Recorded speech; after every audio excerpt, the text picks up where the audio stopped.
So, welcome back to Favorite Friday. For the 10th day of murder, we are going to Italy.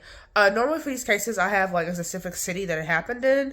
However, we technically have the case of a serial killer, and these cases are believed to happen all over Italy. So, as far as location, we're literally just going to be in the country of Italy because baby girl is all over the place.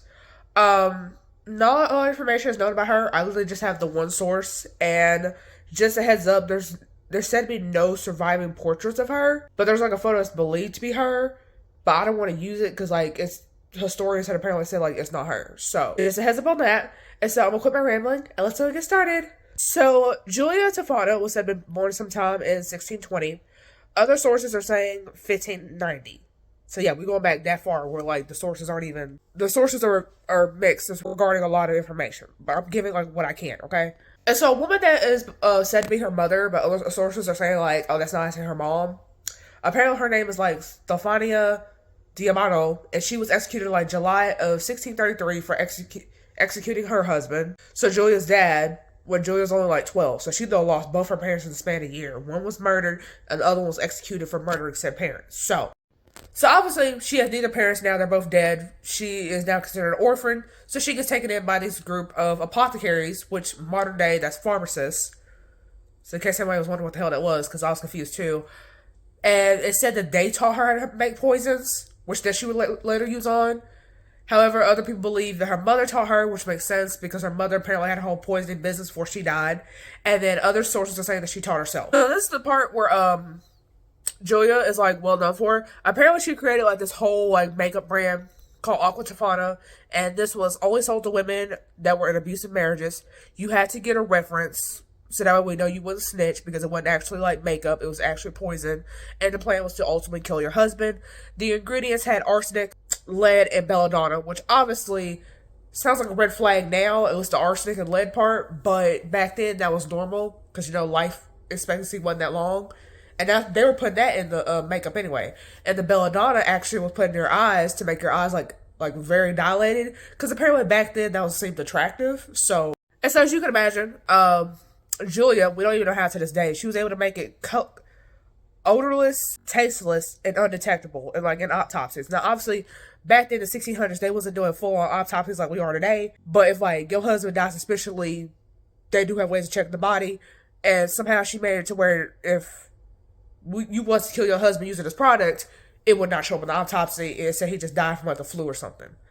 Because back then people were genuinely dying from the flu. So then on this bottle, apparently she had like portraits of like Saint Nicholas of Bari on there to make it look a religious object, to make it look even less suspicious. And also remember, she put her last name on there, and like that way nobody was expected to be a poison. Because like if it was a poison, why would I put my own name on there and risk getting myself in trouble? And so she also had her daughter in on this company. Apparently her name was Guillermo Sparta, if I even said that right. So obviously imagine the death is supposed to be like slow. Like it's still like a week, which really isn't that long, but for them, because they're the ones that's sick, that's obviously gonna be like a very long week for them. And so it gets to a point where they're like, okay, well I'm gonna die, so I'm gonna go ahead and get my final stuff together, leave everything you have, if they have anything, to their wives, stop abusing their wives, get their lives right with God, basically to guarantee a seat in heaven when they do ultimately die, which they did. Because there was a very high success rate. So there are some sources saying that her crime spree went on for like 20 years. Other sources are saying her crime spree went on for 50 years. But what is known is that she would eventually move with her daughter, Guillermo, to Naples and Rome. Because obviously you can't stay in one city for too long, because I feel like that would cause suspicion. And there's only so many abusive husbands you can kill. So the way that apparently this works was, because I was really confused, a lot of the women, they would dose their husbands in like small doses, just one day at a time. So they were taking us multiple days. They weren't just killing them just one day out of nowhere. So at least they're playing it somewhat smart, because they're like, we can't cause suspicion, because we're going to get executed if we kill our husbands, because that's still murder, even if it's poison. They would call the local doctor that they had, and the doctor obviously seeing them sick, they would just give them medicine. What was in this medicine, I honestly it didn't even say. I felt like they were just experimenting with whatever the hell they had to see if it worked.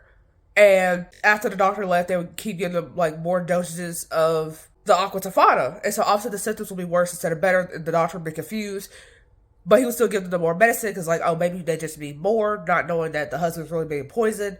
And then of course, after the doctor leaves again, they keep poisoning the husband with Aqua Tofana until the husband ultimately dies. Which normally this is all occurring within a week. Okay, so remember when I said Julia was only taking customers if a past person could reference? Because remember, if this whole thing goes down and your name gets in it, you get executed for your husband's murder, and I'm getting executed for helping you. So make sure y'all recommend somebody that you know will snitch. That's actually in an abusive relationship. Okay. So then apparently this whole thing goes down, like the whole operation goes down, because apparently there's like a new customer. She has an abusive husband. She puts it in his soup. And apparently just out of like nowhere, like last minute, like I guess like last second, last minute, whatever you want to call it, she decides, okay, don't want to poison the husband. She pushes the soup away from him. The husband's like, why don't you want me to eat the soup? It's so suspicious. And then she admits that she poisoned it. So then apparently he beats her, then takes her to the police station. She's hooked to a torture device, and she pretty much confesses everything. So then she tells about Julia. She tells, like, about the whole company is exposed at this point. So then word gets back to Julia. That, hey, like, your company's exposed, and the police know about you. So she goes and hides out at the church, and the church actually grant her, like, a place to stay. So then a rumor goes around that she poisoned the water supply in Rome. And also that's not true, because I feel like a lot more people would have died, because it said that a lot of people were living in Rome, because, you know, it's Rome, that's a major city. That obviously angered the people, and so that pretty much turned the people, like, against Julia. And so they went to the church, they found her, she gets taken out of the church, and she confesses to killing about 600 men, and even gave some of the women's names, not everybody's name, because obviously that's a lot of people. And I don't think she was keeping track in her head just like that, like who was a client, who's not, but yeah. So then Julia was ultimately executed along with her daughter and apparently 3 other employees in July of 1659. And then after she's executed, her body is then thrown over the wall to the church where she was staying at. I guess to like spread a message, but who really knows? Obviously, now you gotta go around and find out like who was over here poisoning their husbands. So then, of course, the women of Italy, they pretty much were playing dumb, like, oh, well, we didn't know it was poison. We thought it was just makeup. And, you know, husbands back then was putting on makeup. And we didn't, you know. And then, obviously, the poorer part of society, or middle class, basically, if you weren't rich or noble, they were getting executed as well, because that's murder. You know, obviously, that was an automatic execution, regardless. And then some other people were they were put into a building and just bricked up inside, and then they just died that way. And their remains are obviously still there. And so the nobles, obviously, you know, if you had money, they either were banished, they got away with murder, obviously, and I feel some may have even just paid the people off. And so another crazy thing about this whole Aqua Tofana thing, this is not confirmed, but I just thought it was interesting. So in 1791, there's a famous composer by the name of Mozart. He is on his deathbed, and he literally says that, and he pretty much, okay, so these aren't his exact words, but I'm pretty much just saying in modern terms, he pretty much believes that he was poisoned by Aqua Tofana, and then he died a few days later. It's never been confirmed whether it was Aqua Tofana. There's multiple theories as to how he died. There's some people saying he ate some food that was undercooked. There's some people that say he had syphilis. There's all sorts of theories out there as to how that man died. But I just thought it was interesting that somebody as famous as Mozart believed that he was poisoned by Aqua Tofana about over 100 years later. And so yeah, with that being said, that's all I have for the 10th day of murder, and I'll see you guys in the next one. Bye! So if I play dead, will you regret everything that you did, that you said? I don't think you understand what you're doing, and my heart's black and blue from the bruising. I feel like when I'm with you I'm losing. I feel like you think that this amusing, sitting there gaslighting and confusing. Was it me? Is it me? Am I deluded? I'm the one who's always sorry, the conclusion, even though I offer all of the solutions. I wish you loved me like I love you, it's stupid. When I'm alone with you I never feel lucid. I wish I wasn't struck by Cupid. I wish when I first saw you I knew this. When I'm with you I feel so useless, I feel diluted, my heart's been wounded. Silhouettes of you are like a taunt, never really know just what you want. With you I don't ever feel calm, I can feel the sweat inside my palm. Play with me like cats and a string.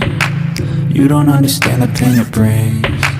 You don't ever wanna give me wings. You don't ever wanna set me free. But if I lay down